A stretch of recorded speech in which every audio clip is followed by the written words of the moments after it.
Welcome to the Pedagogy Primer Podcast. I'm Mark Gallimore, Director for the Center for Online Learning and Innovation here at Canisius College. Joining me today are two faculty members in our Department of Quantitative Sciences.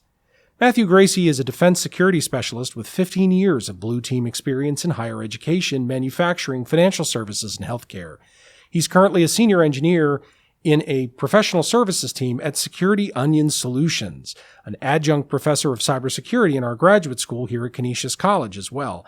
Matt also leads a community for cybersecurity and related professionals here in Buffalo called InfoSec 716, and this past year brought the fantastic B-Sides Buffalo Technology Conference to Canisius. He can be found on Twitter as InfoSecGoon. Check the show notes for that handle. Dr. Justin Del Vecchio is Associate Professor of Computer Science here at Canisius and a longtime professional in the cybersecurity field. He's led teams developing software for various enterprises, including Department of Defense agencies. Among other topics, his research has led to improvements in threat identification for the Android operating system, common on a lot of our mobile phones and other devices. He's also interested in how various forms of information can be brought together by cybersecurity professionals and artificial intelligence to create better understandings of threats to systems we use on the web every day. Welcome to the show, guys. Great to be here. Thank you. Yeah, thanks for having us. So, you both teach in our graduate cybersecurity program here at Canisius College, and I guess we'll start by asking what's the end goal of that program? What kind of work in the world does the program prepare students for? It prepares students for a wide variety of careers in cybersecurity. The career field in cybersecurity is ever growing, and there's more requests for people with cybersecurity backgrounds. So it could be anything from somebody who wants to improve their cybersecurity skills with respect to developing software, and understand how to develop software correctly so that it doesn't have security vulnerabilities baked into it. It could be people who are doing penetration testing. So they are actually being employed to test various networks and see if they can penetrate those networks. It could be for people who are doing what is called cybersecurity insurance, where they are actually evaluating companies and their postures with respect to security controls and designating this is what we should insure this company at. And it could also include people who are doing cybersecurity training or cybersecurity marketing, where they are actually working with their employees in the company, helping to foster an environment where the employees understand cybersecurity risks and understand it more from a perspective of how can it impact them on a day-to-day basis versus just going through like a PowerPoint slide deck and saying, I did the training. So it's a wide variety of skills that we prepare people for.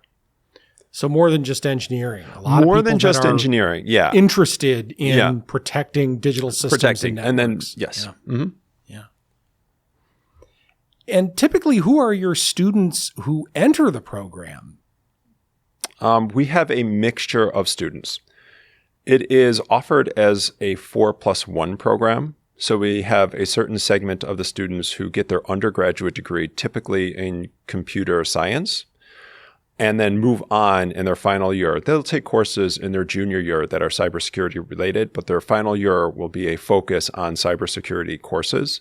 And we aim to get those students a cybersecurity internship between their senior year and that 5th year of study, where they actually graduate. In that summer, we try to get them an internship in industry where they're doing something cybersecurity related. And there's all different aspects to cybersecurity. So in that, we've had students who have done where they've helped out with training at a company, or where they've actually done secure software development and helped them improve their development practices.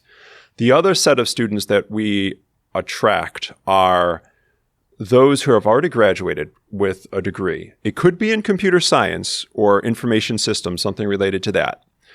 Or it could be something different. It could be, for example, comparative psychology, where the individual is interested in the criminal mindset and says, hey, there's an aspect to cybersecurity that is criminal in nature. Yeah. I should learn more about this field. So we take those students. For those types of students who don't have a pure computer science background, we offer a series of bridge courses that bring them essentially up to speed on what they need to know about computer science.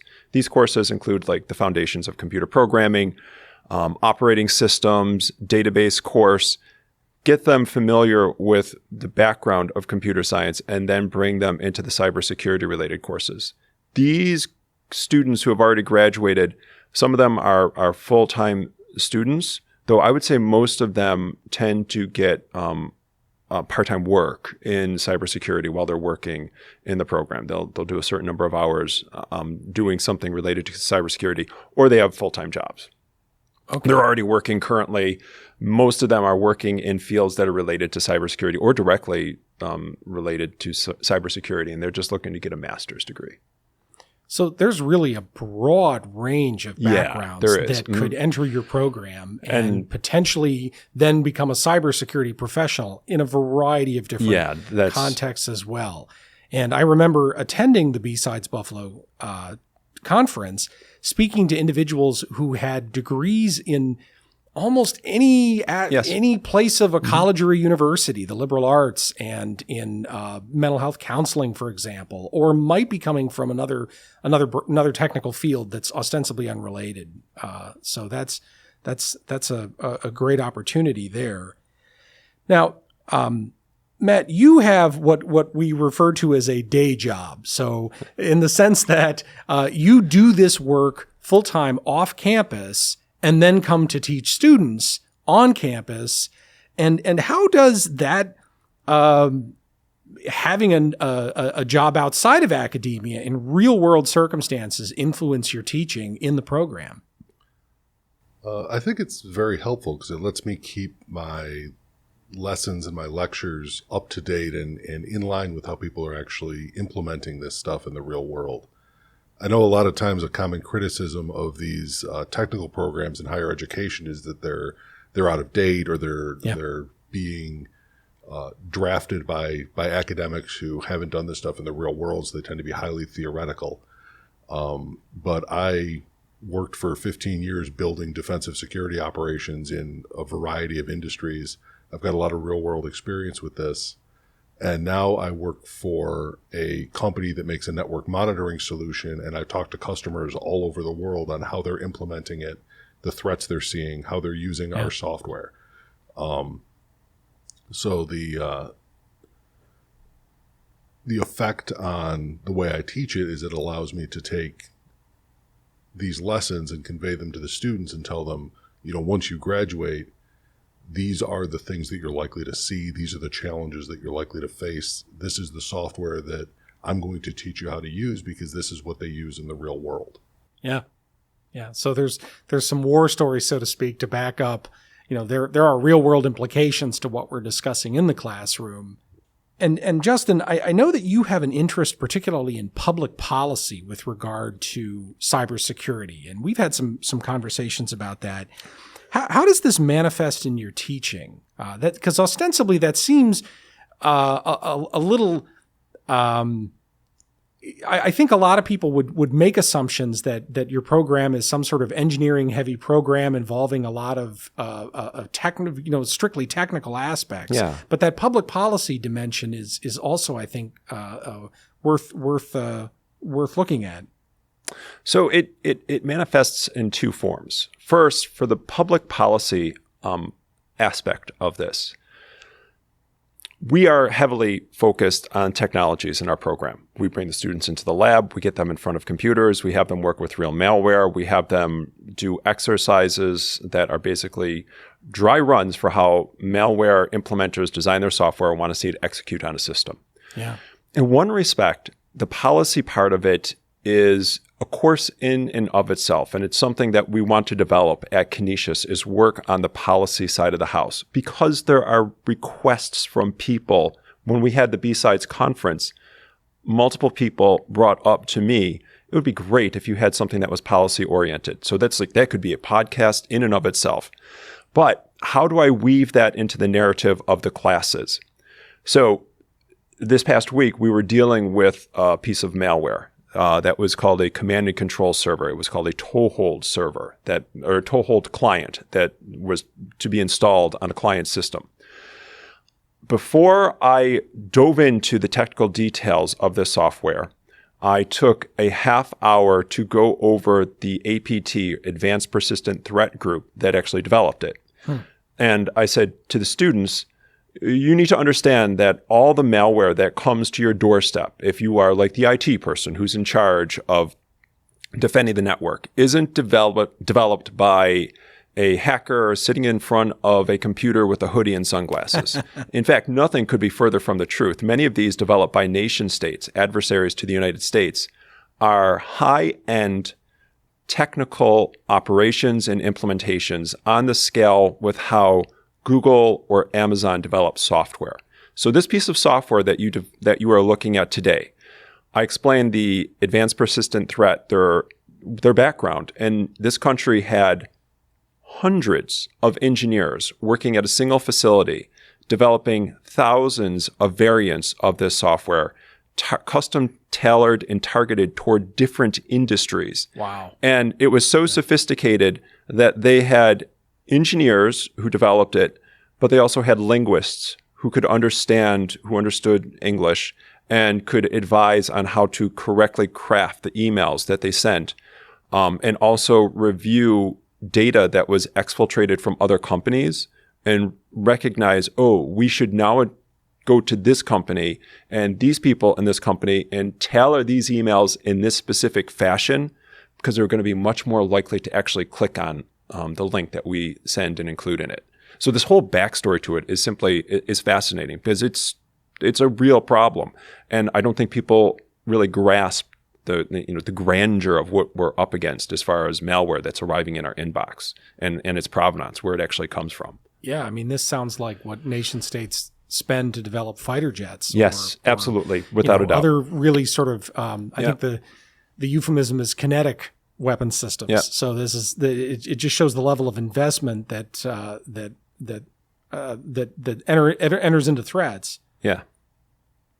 And so for students at different levels, or people at different levels, whether be they the college student who's in their sophomore year, the more traditional college student, or perhaps someone who's in their mid-30s and is looking to make a career change, what do you suggest these people do, invest in, look at in order to possibly get started in cybersecurity? From my perspective, I think that there's multiple things that they can look at. One, they could simply read articles about it and try to understand the lay of the land with respect to cybersecurity. There's books that they can read. There's many books that are introductory books toward cybersecurity. And for some of the students who come in without a computer science background, I will actually advise them, and other people in my department will advise them, you should read these books, and they will go and they will read them. Another thing is to understand how operating systems work. And by this, I mean, how does the Microsoft operating system work? How does the Linux operating system work? Yeah. And for those students who come into the program brand new, let's say they're going to start in the fall. Over the summer, I'll actually reach out to them and contact them and say, you should do these types of tutorials to understand how operating systems work, if they don't have a background in computer science. And some of them pick it up very quickly and understand and are interested in the concepts of how computers work and how malware developers leverage the facets of how a computer system works and what they can actually, develop a malware capability around. Yeah. Okay. Matt, do you have any tips for the prospective cybersecurity student? One thing I would mention is, as Justin alluded to earlier, cybersecurity is a huge field. There are people who do stuff that is more adjacent to legal or compliance, all the way to people who are doing very low-level reverse engineering of malware, people who are figuring out how security works in automobiles, people who are branching out in all these different directions under the larger umbrella of cybersecurity. And we're really in a golden age for all that stuff being publicly available. Almost any conference, from the largest ones like DEF CON down to smaller community conferences like B-Sides, will publish their talks and their materials for free on YouTube or on other video sites. So I would say if you're new to the field and you're not quite sure what you want to pursue or where you would fit in, go look for some of these resources. Just go to YouTube and do a search for DEF CON talks. DEF CON is an enormous conference, probably the biggest one in the world, that's held in Vegas every year. And there are hundreds and hundreds of conference talks on all different kinds of subjects and all different kinds of platforms and all different kinds of technology. Just roam around in there, watch a few things, see if you can figure out what piques your interest. It's a huge field. There's a spot in there for everybody, but sometimes it takes a little bit of time to figure out what really excites you and interests you. Yeah. Yeah. So it sounds like a sense of inquiry is really the only prerequisite, a willingness to learn. Yeah. And on a more practical level, I have to ask, just because I know that a lot of our listeners are Canisius faculty. So what are your favorite practices for knowledge workers, for people because let's be honest, I mean, speaking as a trained as a professional historian, my career is a set of digital data. That's what it is. I mean, I have a paper copy of a dissertation somewhere, but even it could not have been brought into existence without, data that was practically could never be made into paper in some sort of way that it was immune from potential malware threats or from other things. What are your favorite tips for people in knowledge work, like college professors? For me, it is, and for college professors and for the students alike, it's always that you need to continue to research and you need to continue learning the latest articles and information that's published about a particular area. I found through my career, because before I came to Canisius, I worked in industry for over 20 years at different companies. And the best engineers that I came across were always the ones who did their job, worked and got everything accomplished at work. But when they went home, they did their own independent research about things that they thought were interesting, or just subscribed to newsletters or monitored sites for the most current content coming out. And then poof, they knew things that other people didn't know that were directly applicable to their job. And this is really the case with cybersecurity, because I learned things from my students, the ones who work in industry, that I simply don't know because I'm not monitoring all the sites and all the information that they are. So a certain segment of students who it's a requirement of their job to do this, they will independently monitor stuff and then they will bring things to me. But my message is find good sites.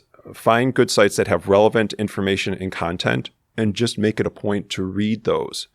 There's a newsletter that I get every morning that, regardless of if I want to or not, I read it because I'm like, it's going to have good content in it. It's relevant to me. And inevitably, I find at least one article that I'm like, oh, that's really interesting and neat.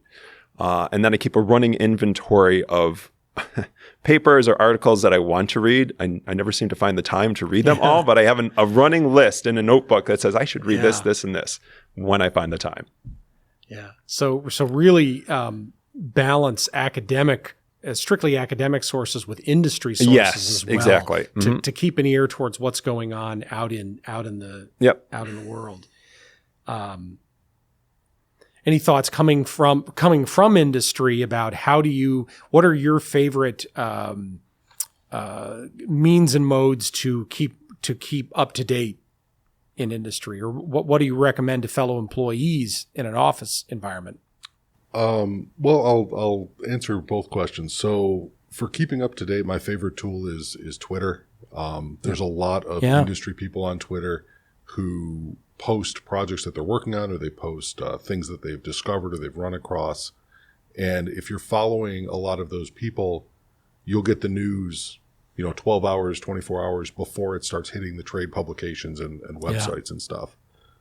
I was working at home the day that NotPetya hit Ukraine a couple of years ago. And it was really fascinating watching that unfold online because 7, 8 in the morning, people were posting, hey, I just got this weird malware sample. I've never seen anything like this before. And we were able to watch it getting sort of reverse engineered in real time as people started putting the pieces together and figuring out what was going on. And it's a really fascinating resource for that kind of thing. For your earlier question on what I would recommend for faculty and other knowledge workers, part of cybersecurity is what's called threat modeling, which is figuring out, what obstacles you have to come or what adversaries are coming after you and how to best mitigate those threats. And people have kind of an out-of-date view of how they can be affected by these cyber criminals. All of the old kind of information security hygiene is applicable. Things like make sure you have anti-malware software on your computer. If you're running Windows, something like Microsoft Defender, for example, in case you download something malicious. But as we move to a world where more and more stuff is stored in the cloud and more stuff is locked away behind authentication methods, what I always encourage people to do is make sure that you're using unique passwords for all of your various accounts. Make sure that you're using a password manager so that you can keep them all straight. Make sure that you are enabling multi-factor authentication on as many of your accounts as support it. So for things like your bank account or your Google account, if you turn on multi-factor authentication, what that means is you'll have to put in a password, and then you'll also have to put in something like a code from an authenticator app. What this means is if your password is compromised and your authenticator app is not, your account will still be safe. This is especially important for your email account. And the reason for that is, how do you reset every other password that you have? You click on forgot my password and it sends a link to your email account. If your email account is compromised, that's your whole digital life right there. So you want to make sure that you have a good, long, strong password on that. You have multi-factor enabled. You have it locked down as best you can so that it doesn't get compromised. The biggest threat these days is not some teenager who couldn't get a date to prom trying to guess passwords. The biggest threat is what's called credential stuffing, where a website will be compromised. All of the passwords that were stored there are compromised or revealed to these threat actors, and then they try them on every other site they can think of. If they get an email address and a password from LinkedIn, which was breached a few years ago, they'll try that same email and password to log into eBay or to log into Gmail or to log into Pizza Hut. Or the employer of the person on their LinkedIn or profile. The employer, or they'll some reasonable deductions from where they hacked. Or they'll see if those credentials work for the employer's VPN portal. I mean, there's a lot of attack surface here. I mean, I said Pizza Hut, which sounds like a joke, but that actually happened last year. Somebody compromised a bunch of LinkedIn accounts, used them to log into people's Pizza Hut app, and started sending free pizzas to all their friends and charging them back to the person whose account was compromised.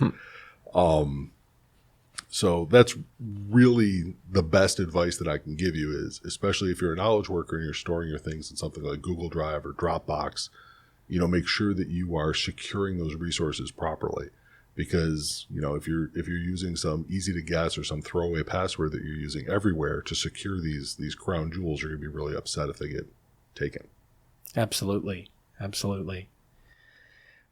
Well, gentlemen, thank you for joining me today. This has been a fascinating discussion, and I think that the cybersecurity program is going to be a great resource for students here in Western New York, as well as students further afield. Thanks again.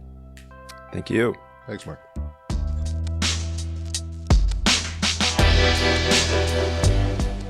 Thank you for listening to the Canisius Pedagogy Primer podcast. Relevant links can be found in show notes. For more helpful resources for teaching and learning, visit www.canisius.edu/COLI.